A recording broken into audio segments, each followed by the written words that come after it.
Hello viewers, কেমন আছো? তো চলে এসেছি নতুন একটা রেসিপি ভিডিও নিয়ে। আর আজকের ভিডিওতে যে রেসিপিটা দেখাবো তোমাদেরকে, এটা একদমই খুব ইউনিক। আর রেস্টুরেন্টে এর দাম অনেক। তো চলো, আজকের রেসিপি চিকেন বাটার মশলা।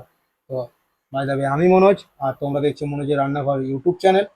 তো চলো, একদম পুরো রেস্টুরেন্টে যেভাবে বানানো হয় তো তোমাদেরকে সেইভাবেই আমি দেখাবো। আর যদি ভালো লাগে তাহলে অবশ্যই একটা ভিডিওতে লাইক করো, কমেন্ট করো। আর চ্যানেলে নতুন হলে চ্যানেলটা সাবস্ক্রাইব করে পাশে থেকো। একদম রেস্টুরেন্ট স্টাইল চিকেন বাটার মশলা কীভাবে বানানো হয় তো তোমাদেরকে সেটাই দেখাবো। তো চলো শুরু করছি। তো সবার প্রথমে আমি এখানে 1 কেজি মতন চিকেন নিয়ে নিয়েছি, আর একটু বড় বড় সাইজের পিস করে নিয়েছি। তো তোমরা দেখতেই পাচ্ছ, এই যে কত সুন্দর সুন্দর বড় বড় পিস করে নিয়েছি, একদম যেরকমভাবে রেস্টুরেন্টে পিস করা হয় সেইভাবেই। আর তোমাদেরকে আগে পুরো ভিডিওটা দেখাবো। তো চলো, সবার প্রথমে চিকেনটা ম্যারিনেশন করে নিই। তার জন্য আমি দিলাম অল্প পরিমাণ নুন, আর একদম সামান্য পরিমাণ হলুদ, আর 1 চামচ টক দই।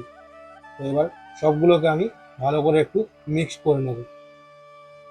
এটা ম্যারিনেশন করে আমি এটাকে 10 থেকে 15 মিনিটের জন্য আলাদা করে ভালোভাবে এটাকে রেখে দেবো। তো চলো, এটা কমপ্লিট। এবার এখানে আমি তেল বসিয়ে দিয়েছি, আর তেল গরম হয়ে গেছে। এই যে দেখতে পাচ্ছ, চিকেনগুলোকে আমি ভেজে নেব প্রথমে। এই যে দেখো, চিকেনগুলোকে সব দিয়ে দিলাম তেলের মধ্যে। এবার একটু ভালো করে নেড়ে চেড়ে ভালোভাবে ফ্রাই করে নেবো চিকেনটাকে। চিকেন বাটার মশলা বানানোর জন্য চিকেনটা ফ্রাই করা অবশ্যই জরুরি। তোমার যদি তন্দুর ভাটি থেকে বা তন্দুর টাইপের করতে চাও, তাহলে এটাকে সেঁকে নিতেও পারো, তন্দুরের মতন ফ্রাই মানে রোস্ট করে নিতে পারো। তো আমার এখানে ভাজা কমপ্লিট হয়ে গেছে।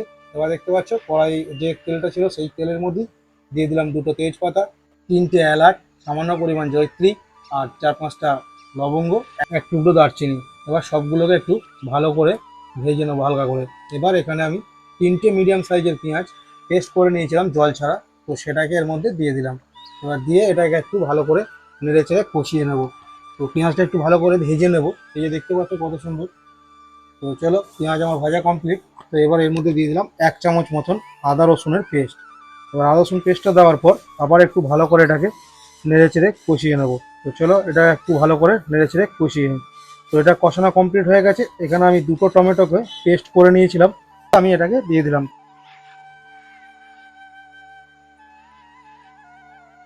চাইলে টমেটো পেস্টের পরিবর্তে টমেটো পিউরি ইউজ করতে পারো, তাতে আরও টেস্টটা হয়তো একটু ভালো হবে। তো আমরা পেস্ট ইউজ করি, তাই তোমাদেরকে পেস্টটাই আমি দেখালাম।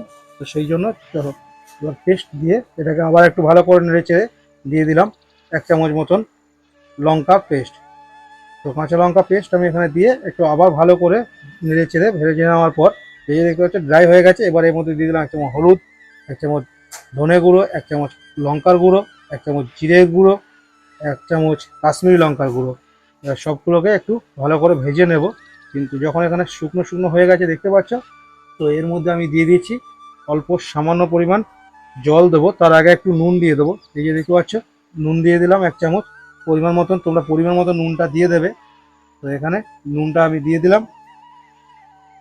নুনটা দিয়ে আবার একটু ভালো করে কষিয়ে নিলাম, এই কারণেই নুনটা যাতে পুরোটা হয়ে যায়। এবার অল্প সামান্য পরিমাণ জল দিয়ে দিলাম।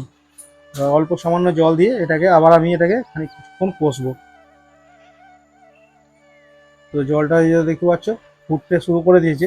তো এখানে আমি দিয়ে দিচ্ছি 20 গ্রাম কাজু আর 10 গ্রাম পোস্ত, একটা পেস্ট বানিয়ে নিয়েছিলাম। তো সেই পেস্টটা আমি এখানে দিয়ে দিলাম। দেওয়ার পর আবার একটু ভালো করে নেড়ে চেড়ে নেব। যে বাটিতে করেছিলাম সেই বাটিতে একটু ধুয়ে জল দিয়ে দিলাম আবার। তো এইভাবে সুন্দর করে নাড়তে হবে আর বানাতে হবে। তোমরা মশলাগুলো অবশ্যই একটু ফলো করবে, আমি বলে দিচ্ছি তোমাদেরকে।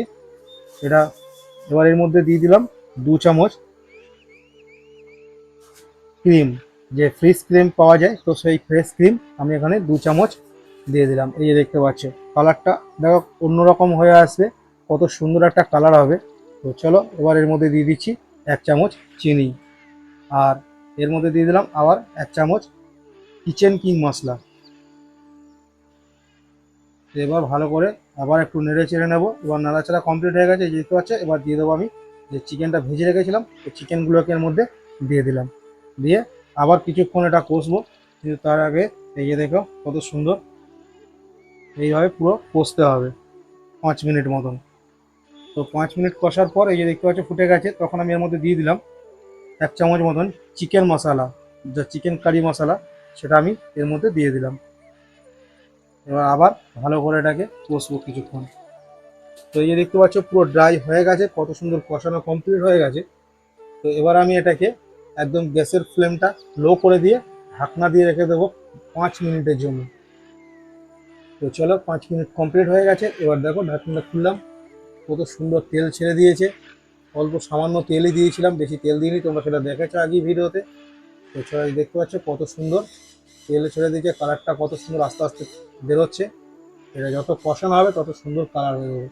এবার আমি এর মধ্যে সামান্য পরিমাণ জল দিয়ে দিলাম। এবার জল দিয়ে আবার একটু ভালো করে নেড়ে চেড়ে নেব।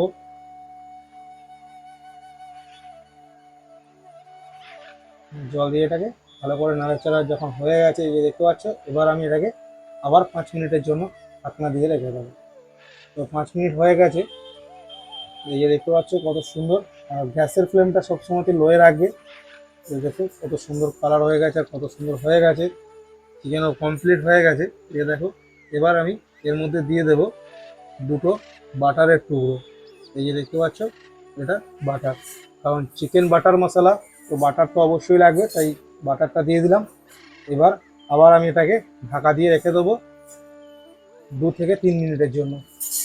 তো আমি 3 মিনিট পর এই যে দেখতে পাচ্ছ কত সুন্দর তেল ছেড়ে দিয়েছে, লবণ ছেড়ে দিয়েছে, একদম পুরো চিকেনও কমপ্লিট সেদ্ধ হয়ে গেছে একদম কম। এবার গ্যাসটা আমি বন্ধ করে দেবো। তো দেখো কত সুন্দর একটা কালার এসছে, একদম পুরো রেস্টুরেন্টের স্বাদে, একদম পুরো রেস্টুরেন্টে যেভাবে হয় এইভাবেই হয়। তো রেস্টুরেন্টের গ্রেভিটা আলাদা বানানো থাকে, তো সেই জন্যে। তো দেখতে পাচ্ছ ডাইরেক্ট কত সুন্দর একটা ফ্লেভার আর কালারটা কত সুন্দর এসছে, আর খেতেও জাস্ট অসাধারণ। তো বাড়িতে ট্রাই করো একবার, একবার হলেও বাড়িতে চেষ্টা করো, এটাকে বানানোর চেষ্টা করো। দেখো কত সুন্দর। তো চলো কমপ্লিট। আমি এখানে উপর থেকে হালকা করে ক্রিম দিয়ে দিয়েছিলাম, ফ্রেশ ক্রিম।